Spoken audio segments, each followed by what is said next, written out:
Tokratna razstava Fotokluba Kamnik je naslovljena oziroma predstavlja temo portret. V klubu smo se odločili, da bomo letos svoje fotografije in svoja dela predstavljali z omejitvijo na temo portret. Člani Fotokluba Kamnik se vsako leto predstavljajo v galeriji občine Kamnik, to je naša četrta razstava v tej galeriji.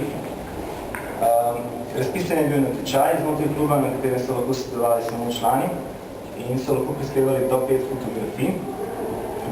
Fotografije so izbrali po svoji lastni presoji. Edina omejitev je samo to, da mora biti motiv nekako povedena oseba, ali v svojem naravnem okolju, ali samo njen portret, prav samo glava oziroma glavnina. Prispelo je kar 80 fotografij in sodeluje pa 16 avtorjev. Med vsemi temi fotografijami smo potrebovali potem neko selekcijo, ki je razstava lahko bila postavljena v galeriji. Zato smo sodelovali fotografij zunanjega ocenjevalca ali žiranta, kot temu rečemo, in to je bil dr. Tomaž Levstek, fotograf iz Ljubljane, ki izbral je 29 fotografij, ki so obešeni tukaj, in tudi podelil 3 nagrade in 3 diplome za najboljše delo.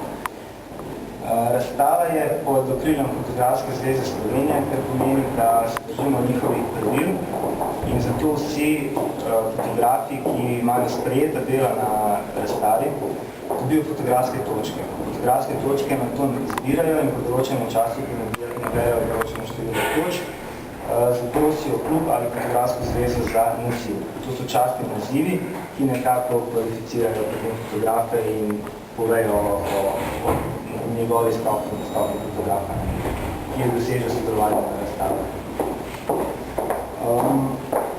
Ne povem še to, da ta razstava združuje vse avtorske samostojne razstave, ki jih imamo enkrat mesečno v galeriji Mladinskega centra Četlovnica, tako da ste vsi vedno vabljeni, da se obiščete tam, kjer počemo enkrat na mesec, vsakič drug član predstavlja fotografije in svoje dela.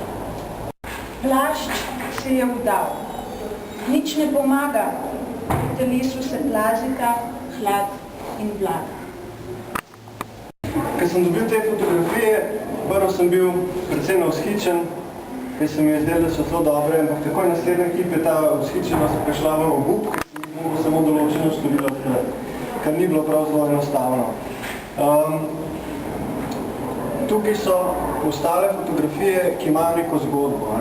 Nisem zbiral portret kot portret, ko greste Grohar ali pa Foto Tivoli, pa vas takole naredijo, ampak pač predstavitev enega človeka, neko zgodbo, zanimive karaktere. Malo sem gledal tudi na pravilno tehnično izvedbo, tako da nažalost je nekaj zelo zanimivih karakterjev izpadalo, ker ni bilo čisto stro ali pa kaj podobno.